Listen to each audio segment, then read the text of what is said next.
Madaling kiligin, madaling sumaya, madaling ma-in love, madaling maghanap ng tao na pinapasaya ka araw-araw. Madaling maghanap ng tao na kapag gusto mo ng kausap, nandyan siya.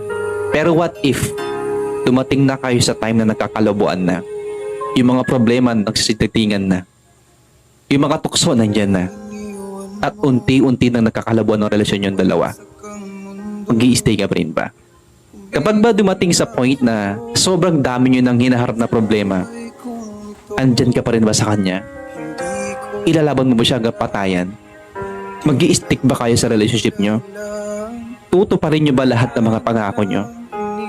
Bihira lang talaga makahanap ng taong seryoso. Madaling maghanap, pero mahirap talaga kapag mag-i-stay ka. Pero kapag yung tao nag-stay sa